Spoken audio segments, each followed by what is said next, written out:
अनुज जी, आपने कहा कि आप अपने आप को गुरु नहीं मानते और मुझे लग रहा है 2 दशक हो गए आपको मार्केट में, आपकी पकड़ है और आपने बहुत कुछ एक्सपीरियंस किया है।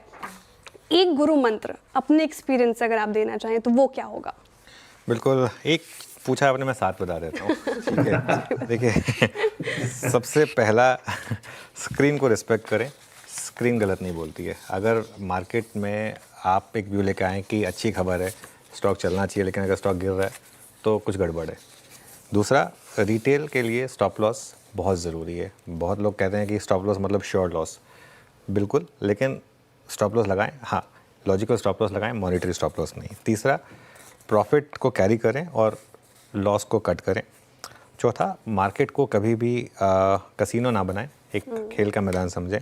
पांचवा, बड़े ट्रेंड के साथ रहें हमेशा मार्केट में। बड़े ट्रेंड में अगर आप रहेंगे तो अगर आप किसी दिन गलत भी पड़ेंगे तो अगले दिन मार्केट आपको बचा लेगा।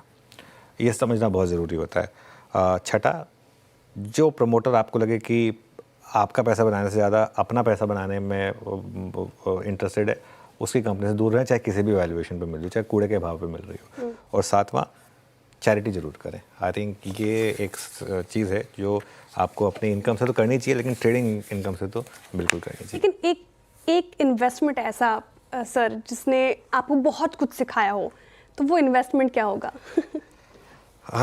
चलिए, देखिए, मैं आपको बताता हूँ, जब मैं मुंबई आया था, मैं 2004 में मुंबई आया था, तो मैं रेंट पे रहता था पहले 1-1.5 साल। और आई थिंक 2006 की बात है। 2006 में मैं ऐसे ही नीचे वॉक कर रहा था अपनी बिल्डिंग कंपाउंड में, तो वहाँ मैं अपने वॉचमैन से बात कर रहा था। तो मैं वॉचमैन ने बोला कि सर, आप यहाँ रेंट पे रहते? मैं कहा, बोले ये जो बगल की बिल्डिंग है ना, इसमें आप घर लेने की कोशिश करिए। मैं कहा, ये तो ऑलमोस्ट खंडर है। बोले हाँ, तभी, क्योंकि ये बिल्डिंग टूटने वाली है। तो मैं कहा, टूटने वाली तो मुझे क्यों दिला रहेगा? बोले नहीं, टूटने वाली मतलब, फिर वो मुझे कॉन्सेप्ट समझ में आया रीडेवलपमेंट का। मुझे पता नहीं था कि वो रीडेवलपमेंट का कॉन्सेप्ट होता है। तो मैंने पता किया कितने का है घर, और मैंने फिर उसमें, तो उस समय मेरी जो इनकम थी उसका 80% मेरा उस EMI में जाता था। मैंने ले लिया वो हिम्मत करके, 80% मेरा EMI पे जाता था। अब 80% EMI पे जाता था तो बाकी में कैसे खर्चा चलाना है। तो मैं सुबह सुबह सबसे पहले मतलब ऑफिस आता था, क्योंकि सुबह ऑफिस में ब्रेकफास्ट मिलता था, और रात को लेट तक रुकता था, क्योंकि डिनर भी फिर मैं ऑफिस में करके जाता, क्योंकि लेकिन उसमें मैंने सर्वाइव किया कैसे भी करके। और वो बाई चांस की बात थी कि 1 साल में ही वो बिल्डिंग रीडेवलपमेंट में गई, और जिस प्राइस पे मैंने खरीदा था मुझे उसका 3 टाइम्स मिला। उस समय मैं वो लेवरेज ले सकता था, उतनी लेवरेज ले सकता था। मैं आज की डेट में वो लेवरेज नहीं लूँगा। लेकिन जब आप यंग हो तो 2 सीख मिली मुझे इससे, कि जब आप यंग हो तब आप लेवरेज लें, ताकि बाद में आपको लेवरेज ना लेनी पड़े। और दूसरा, कहीं से भी आपको मल्टीबैगर आइडिया मिल सकता है। मुझे उस वॉचमैन से मिल गया, तो वो मेरे लिए एक बहुत बड़ी सीख। जी, इसमें मैं आपसे एक चीज़ पूछना चाहूँगी। डेफिनेटली आपने इन्वेस्टमेंट की बात करी, और स्पेसिफिकली अगर मैं बात करूँ हमारी जनरेशन की या हमारे बाद वाली जनरेशन की, तो यहाँ पे इन्वेस्टमेंट से ज़्यादा जो एक ट्रेंड चल रहा है वो चल रहा है योलो का, जो वेस्टर्न कंट्रीज से आया है, कि यू लिव ओनली वंस, कि जो पैसे हैं वो आज ही खर्च कर लीजिए, क्योंकि ज़िंदगी एक ही बार मिलती है। तो जैसे कि आपने बताया कि आप अपने एक्सपेंसेस काफ़ी ज़्यादा बचा के और आपने वो इन्वेस्टमेंट किया, जिसकी वजह से आपकी wealth creation over the period of time हुई है। तो हमारे लिए, हमारी जो आने वाली नेक्स्ट जनरेशन्स है, उनके लिए क्या सीख है कि क्या हमें योलो का ट्रेंड फॉलो करना चाहिए, या इन्वेस्टमेंट का जो मंत्रा है वो अभी भी लागू है? पहली बात तो मैं योलो पहली बार सुना। जेनजी लिंगो। चलिए ठीक है। तो देखिए, क्या होता है लाइफ पे ना, एक्सट्रीम नहीं होना चाहिए, दोनों चीज़ें होनी चाहिए। मैं तो हमेशा बोलता हूँ कि इन्वेस्टिंग भी करिए और अपनी लाइफ को एंजॉय भी करिए। मैं लकी रहा, क्योंकि वो जो चीज़ हुई वो मेरे फेवर में रही उस समय। अगर नहीं हुई होती तो क्या 4-5 साल तक मैं उसी लाइफस्टाइल को सस्टेन कर पाता? शायद नहीं।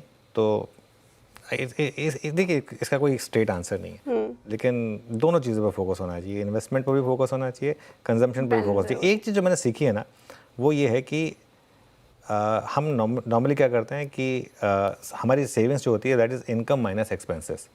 इसको बस थोड़ा सा चेंज करने की ज़रूरत है। Expenses equal to income minus savings. पहले जो इनकम आ रही है उसमें सेविंग्स और इन्वेस्टमेंट कर दीजिए, उसके बाद जो बचे उसको आप एक्सपेंसेस में डाल दीजिए। ये इसी पे सवाल गुरमीत जी मेरा ये होगा आपसे। जेनजी की बात की कंचन ने, और आपने पेशेंस की बात की। दोनों पैराडॉक्स हो जाता है जेनजी के लिए, जो चीज़ चाहिए अभी चाहिए। ब्लिंकिट इसलिए चल रहा है मेरे ख्याल से। जेनजी के लिए क्या स्पेशल मैसेज, क्योंकि काफ़ी उनकी भी तादाद बढ़ती जा रही है स्टॉक मार्केट में, स्पेशल मैसेज क्या होगा, क्या सिखाना चाहेंगे आप उनको? देखिए आई थिंक ये जनरेशन अलग है, और हमें, मेरा एक लर्निंग है, इन पे व्यूज इम्पोज मत करिए।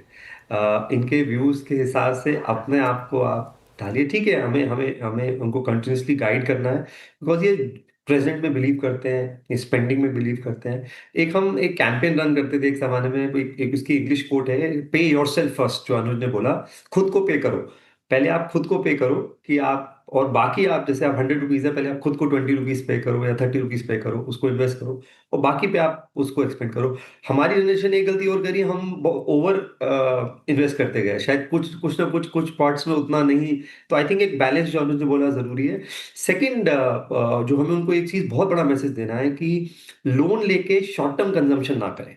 आप अगर लोन ले रहे हैं तो एप्रिशिएटिंग एसेट का करें। जैसे अगर आप होम लोन ले रहे हैं या आप लोन ले रहे हैं, तो उसका एप्रिशिएटिंग एसेट होना चाहिए। आइडियली ईएमआईज कम होनी चाहिए, बट लोन लेके ट्रैवल करना या गैजेट्स खरीदना, ये एक डेट ट्रैप है। तो जब आप एक बार ये डेट ट्रैप में फंस जाते हैं, तो आप इसको, इससे बाहर निकलना बहुत मुश्किल हो जाता है। सेकंड, योलो अच्छी बात है, बट कंपेयर मत करिए। एक एक कंपैरिजन में कि ये ब्रांड उनके पास है, मेरे पास भी होना चाहिए, ये एक बहुत अनडूइंग होता है। लेकिन एक अच्छी चीज जो यंग जनरेशन की है, इनकी रिस्क अवेयरनेस और एपेटाइट बहुत ज्यादा है। इनका एक्विटी की तरफ झुकाव, इनका डिजिटल इन्वेस्टमेंट्स की तरफ झुकाव बहुत ज्यादा है। मुझे लगता है ये गेम चेंजर है। और हमने चर्चा भी करी थी भोपाल में, जब हमने एक शो किया था, कि मैं सरप्राइज नहीं हूंगा कि फाइनेंशियल एसेट्स जो हैं, इनके 100 रुपयों में 40-50% हो। हमारे जनरेशन में शायद 10-20% रहे हैं, इनकी जनरेशन में वो 40-50% होने वाले हैं।